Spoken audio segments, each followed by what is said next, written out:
Tapi Nabi tidak menggunakan kekuasaannya untuk membela orang dekatnya dan mengabaikan hak orang lain yang tidak dekat dengan beliau. Dalam hal ini adalah si Yahudi yang non-Muslim.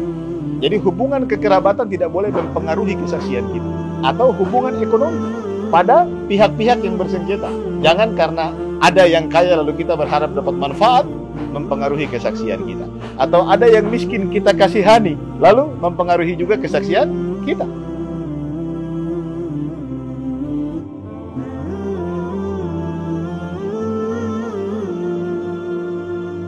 Fakta tentang bagaimana Rasulullah SAW sangat elegan dalam interaksi dengan non-muslim itu sangat banyak. Ada satu kasus lagi nih, antara sahabat Rasulullah dengan seorang Yahudi lagi. Ini salah satu sahabat yang dekat dengan Rasulullah SAW. Jabir bin Abdullah ibni Haram radhiyallahu anhuma. Nah, ini sahabat yang ayahnya juga sahabat. Jadi Jabir bin Abdullah sahabat, ayahnya Abdullah ibnu Haram juga sahabat.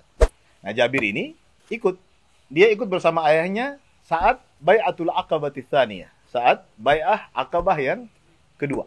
Waktu itu Jabir masih sangat kecil. Jabir juga hadir dalam banyak sekali peperangan bersama Nabi SAW. Intinya Jabir adalah salah satu sahabat yang cukup dekat dengan baginda Nabi SAW.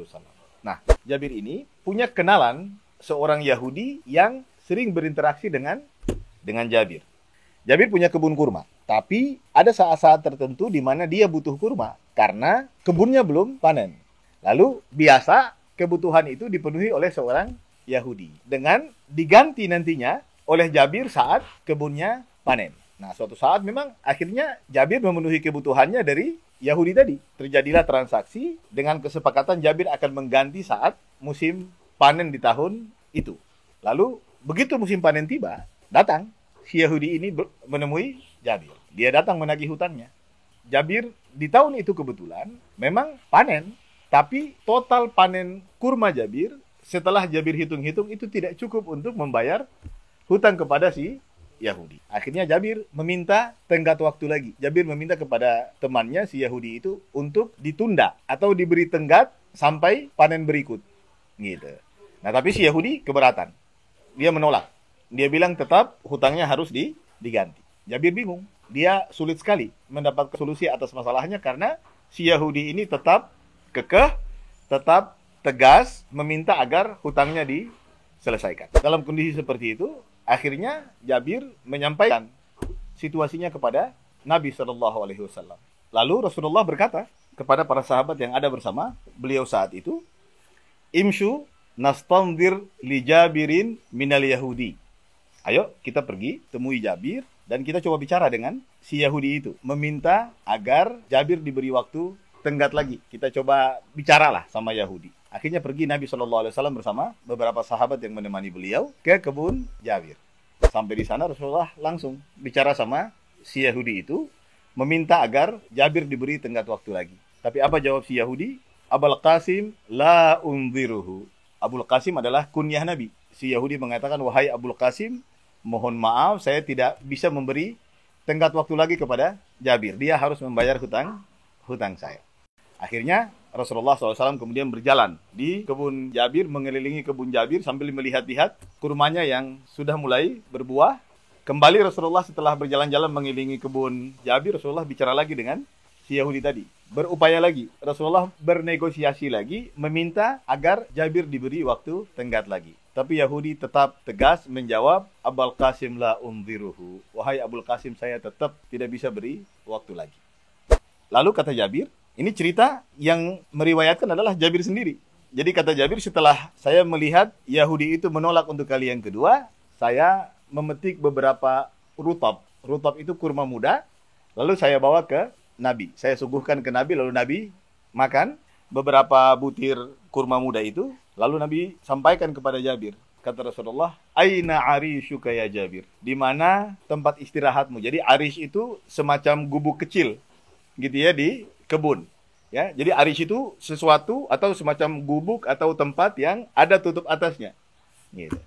Lalu Jabir menunjukkan di mana gubuk itu, di mana semacam tenda itu. Lalu setelah ditunjukkan oleh Jabir, kata Rasulullah SAW, "Ufrushli fi." gelar, alas, atau semacam tikar, atau apapun. Jadi maksud Nabi adalah Nabi meminta agar digelar sesuatu sebagai tempat agar Nabi bisa berbaring.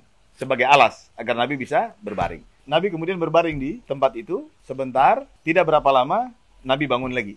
Nah, kata Jabir, setelah saya melihat Rasulullah bangun lagi, saya bawa lagi beberapa kurma muda lagi, saya suguhkan ke Nabi, dan Nabi makan lagi beberapa butir dari kurma muda yang saya suguhkan. Setelah itu, Nabi bicara lagi sama Yahudi. Nabi ajak lagi si Yahudi tadi ngobrol dengan harapan yang sama.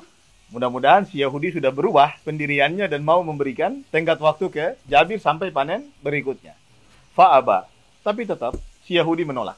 Lalu Rasulullah SAW kemudian berjalan lagi mengelilingi kebun kurma Jabir. Saya membaca hadis ini, saya merasa saat Rasulullah mengelilingi kebun kurma Jabir juga Rasulullah mendoakan supaya masalah Jabir ini bisa selesai. Gitu ya.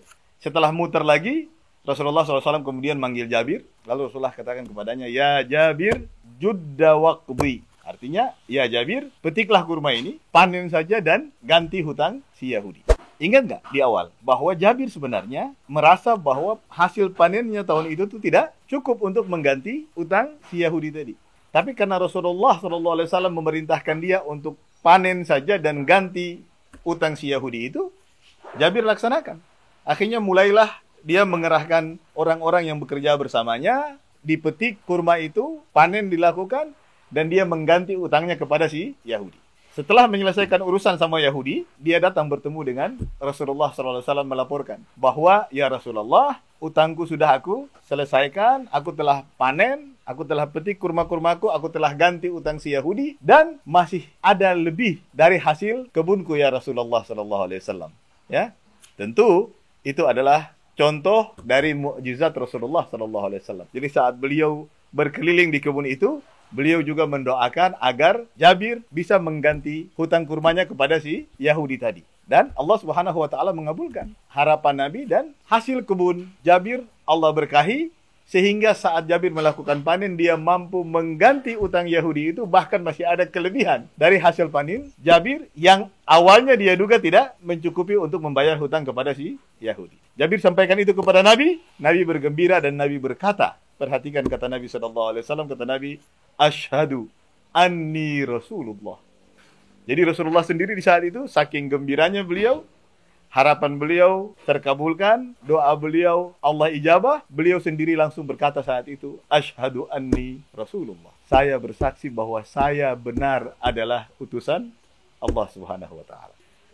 Jarang sekali kita mendengar Rasulullah bersaksi demikian. Jarang, ya. Kalau sahabat bersaksi, ya. Tapi Rasulullah bersaksi dan menyebut langsung dengan kalimat yang seperti itu jarang kita dengar. Tapi karena Rasulullah merasakan betul bagaimana Allah Subhanahu wa taala mengabulkan doanya, mengabulkan harapannya, memberinya mukjizat sehingga kebun Jabir Allah berkahi dan hasilnya bertambah di luar dugaan Jabir, Rasulullah berkata, "Asyhadu anni Rasulullah." Saya bersaksi bahwa saya benar adalah Rasulullah, adalah utusan Allah Subhanahu wa taala. Coba teman-teman perhatikan bagaimana Rasulullah SAW berinteraksi dengan Yahudi tadi. Ini Rasulullah adalah pemimpin tertinggi di Madinah. Tidak ada yang lebih tinggi dari Rasulullah SAW di Madinah saat itu. Kalau kita tarik cerita itu ke situasi kita hari ini, kita bisa bayangkan apa yang mungkin dilakukan oleh seorang pemimpin tertinggi di wilayahnya. Ada banyak pendekatan yang bisa dia lakukan. Iya kan? Dia mungkin bisa melakukan tindakan yang justru merugikan si Yahudi tadi. Apalagi ini masalahnya terkait dengan orang yang dekat dengan beliau. Sahabat beliau sendiri, Jabir, yang ayahnya juga adalah sahabat beliau. Artinya ini keluarga yang dekat sekali dengan Nabi SAW. Tapi Nabi tidak menggunakan kekuasaannya untuk membela orang dekatnya dan mengabaikan hak orang lain yang tidak dekat dengan beliau. Dalam hal ini adalah si Yahudi yang non-Muslim. Tapi bagaimana Rasulullah berinteraksi dengannya? Rasulullah justru mengajaknya bernegosiasi. Ini Rasulullah yang adalah pemimpin tertinggi. Ya, beliau tidak gunakan kekuasaannya, justru beliau bicara dengan cara yang sangat santun, sangat elegan, bernegosiasi dengan Yahudi yang memang datang menagih haknya. Gitu. Sampai 3 kali loh. Rasulullah meminta dan si Yahudi tetap bertahan untuk dibayarkan hutangnya saat itu juga. Kalau kita perhatikan sebenarnya ada kesan bahwa penduduk Madinah saat itu, siapapun dia, Muslim, non-Muslim, apakah Yahudi atau Nasrani, mereka punya keyakinan kuat bahwa hak mereka sebagai warga Madinah itu terjamin dan tidak akan diabaikan, ditindak dengan tindakan yang sewenang-wenang oleh penguasa saat itu, yaitu Rasulullah SAW sebagai pemimpin tertingginya. Sehingga dengan tegas dia tetap menolak, walaupun Rasulullah sudah berupaya untuk bernegosiasi. Ya, justru yang beliau lakukan adalah beliau meminta kepada Jabir setelah beliau berdoa, tentunya meminta kepada Allah agar kebun Jabir diberkahi. Rasulullah SAW meminta kepada Jabir untuk membayar hutang itu, untuk segera lakukan panen dan membayar hutang itu. Dan ternyata berhasil. Jabir berhasil membayarkan hutangnya, masih ada lebih. Dan saking gembiranya Rasulullah SAW, beliau akhirnya berkata, Asyhadu anni Rasulullah. Saya bersaksi bahwa saya adalah utusan Allah Subhanahu wa Ta'ala. Apa yang Rasulullah ajarkan kepada kita pada kisah ini? Rasulullah mengajarkan kepada kita untuk menjadi saksi yang adil, untuk mengambil keputusan yang adil, untuk memperlakukan manusia sama di mata keadilan. Jadi semua berhak mendapatkan keadilan, siapapun dia, Muslim ataupun non-Muslim. Rasulullah benar-benar mempraktekkan apa yang Allah ajarkan kepadanya. Di dalam surat An-Nisa ayat 135, Allah berfirman, Ya ayyuhalladzina amanu kunu qawwamina bil qisti. Hai orang-orang yang beriman, jadilah penegak-penegak keadilan, syuhada'a lillahi, dan saksi-saksi atau bersaksilah karena Allah Subhanahu wa Ta'ala, walau ala anfusikum, walaupun kesaksian itu merugikan diri kalian sendiri, awil walidaini wal aqrabin, atau kesaksian itu merugikan kedua orang tua kalian atau merugikan kerabat kalian sendiri. Coba bayangkan, ya. Allah sudah tegaskan itu, dan Rasulullah beri contoh bagaimana Rasulullah tidak membela Jabir yang begitu dekat dengan beliau. Tapi Rasulullah tahu ini adalah hak si Yahudi, dan Rasulullah meminta kepada Jabir setelah negosiasi kesekian untuk membayar hutang si Yahudi. Allah lanjutkan lagi, kata Allah, In yakun ghaniyan aw faqiran fallahu aula bihima. Kata Allah, jangan terpengaruh dengan situasi orang yang terdakwa, orang yang didakwa misalnya, yang kamu harus menjadi saksi, yang merugikannya. Kalau dia orang kaya, jangan terpengaruh untuk tidak bersaksi dengan benar, dengan harapan akan mendapat manfaat dari orang kaya itu. Atau sebaliknya, kalau dia miskin, jangan juga rasa ibamu, rasa kasihanmu mempengaruhimu untuk bersaksi dengan tidak benar. Gitu. Jadi bagian pertama, Allah katakan kita harus menjadi saksi yang adil, menjadi saksi yang benar karena Allah, jangan terpengaruh oleh hubungan kekerabatan. Diri kita sendiri juga tidak boleh. Kalau itu, kesaksian itu merugikan diri kita sendiri, Allah tetap meminta kita untuk tidak boleh berlaku tidak adil. Tidak boleh bersaksi dengan tidak benar. Termasuk orang tua kita atau kerabat. Jadi hubungan kekerabatan tidak boleh mempengaruhi kesaksian kita. Atau hubungan ekonomi pada pihak-pihak yang bersengketa. Jangan karena ada yang kaya lalu kita berharap dapat manfaat, mempengaruhi kesaksian kita. Atau ada yang miskin kita kasihani, lalu mempengaruhi juga kesaksian kita.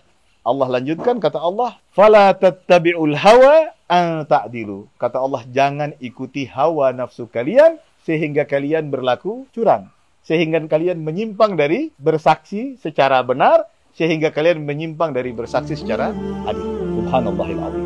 Di fakta kehidupan mana lagi kita mendapatkan keadilan yang dijamin dengan begitu kuat, begitu tegas, dan begitu meyakinkan. Seperti yang dijaminkan oleh Islam dan dicontohkan dan dipraktikkan ajarannya langsung oleh baginda Nabi kita Muhammad sallallahu alaihi wasallam.